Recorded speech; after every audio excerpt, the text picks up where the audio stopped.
दोस्तों, महाभारत के विशाल युद्ध में महत्वपूर्ण स्थान रखने वाले श्री कृष्ण को बहुत ही छलिया और चतुर कहा जाता है, जिसका प्रमाण उन्होंने कई बार अपनी चतुराई और माया को दिखाकर दिया भी है। कई बार श्री कृष्ण ने अपनी चतुराई का प्रयोग करके कई ऐसे काम किए जिन्हें छल का नाम दिया गया।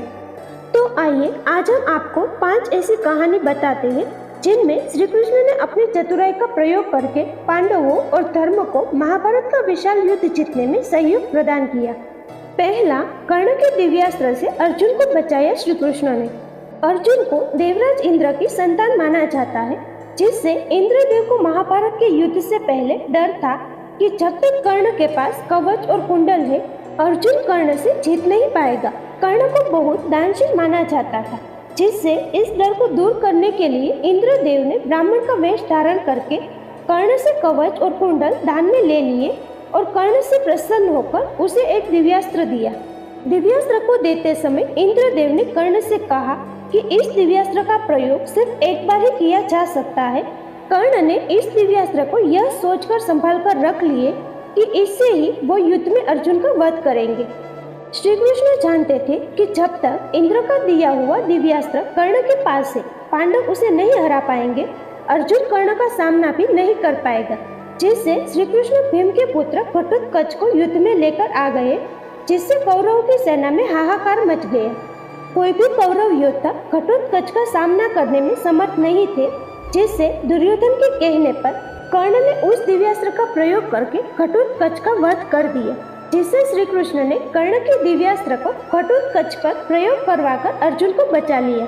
दूसरा, दुर्योधन की जांघ लोहे की नहीं होने दी श्री कृष्ण ने। महाभारत के युद्ध में एक बार कौरवों की माता गांधारी ने अपने प्रिय पुत्र दुर्योधन को नग्न अवस्था में आने के लिए कहा और माता की आज्ञा से दुर्योधन नग्न अवस्था में माता के सामने जाने लगे। श्री कृष्ण यह जानते थे कि जैसे ही दुर्योधन अपनी माता गांधारी के सामने नग्न अवस्था में जाएंगे तो गांधारी अपनी दिव्य दृष्टि जैसे ही दुर्योधन पर डालेगी तो उनका पूरा शरीर पत्थर का हो जाएगा और दुर्योधन को हराना नामुमकिन हो जाएगा। श्री कृष्ण दुर्योधन के सामने पहुंचे और हंसने लगे। श्री कृष्ण ने कहा, माता के सामने ऐसे जाने में तुम्हें शर्म नहीं आती?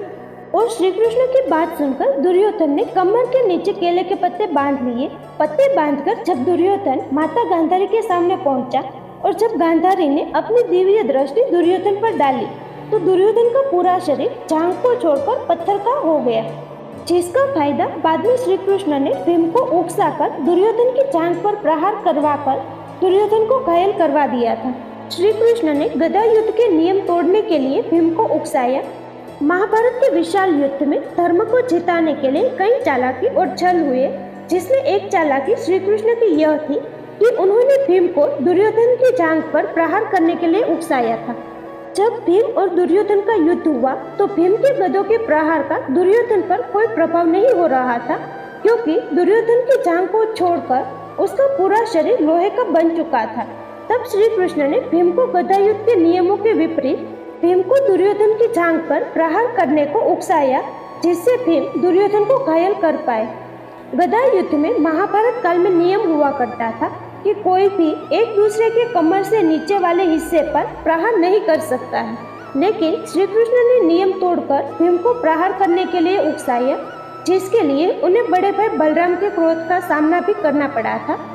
जयद्रथ को अर्जुन के सामने लाने को श्री कृष्ण ने जब सूर्य छुपाया। जयद्रथ अभिमन्यु की मृत्यु का कारण था। जब चक्रव्यूह को तोड़ने की बात सामने आई तो अभिमन्यु ने कहा, मैं कर सकता हूँ। अभिमन्यु जब चक्रव्यूह में गया तो जयद्रथ ने कौरवों को बता दिया कि अभिमन्यु को चक्रव्यूह से बाहर निकलना नहीं आता है, जिससे दुर्योधन और सभी कौरवों ने अभिमन्यु को घेर कर मार दिया।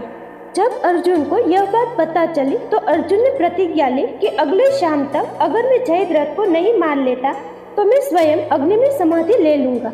जब कौरवों को अर्जुन की प्रतिज्ञा के बारे में पता चला तो पूरी कौरव सेना जयद्रथ की रक्षा के लिए तैनात हो गई, क्योंकि सभी जानते थे कि अगर अर्जुन प्रतिज्ञा पूरी नहीं कर पाया तो वह खुद को समाप्त कर लेगा और कौरव आसानी से पांडवों को हरा देंगे। अगले दिन जब युद्ध प्रारंभ हुआ तो शाम होने तक भी जयद्रथ सामने नहीं आया। तब श्री कृष्ण ने अपनी माया से सूर्य को छुपा लिया और ऐसा लगने लगा कि सूर्यास्त हो गया है। जिससे जयद्रथ खुद अर्जुन के सामने आ गया। तब श्री कृष्ण ने सूर्य को वापस निकाल दिया और अर्जुन ने जयद्रथ को मारकर अपनी प्रतिज्ञा पूरी कर ली। अर्जुन ने भीष्म पितामह को हराया श्री कृष्ण की चालाकी से। महाभारत के विशाल युद्ध में शुरुआती दिनों में ही कौरवों की तरफ से लड़ने वाले भीष्म पितामह ने पांडवों की सेना में तबाही मचाना शुरू कर दिया था।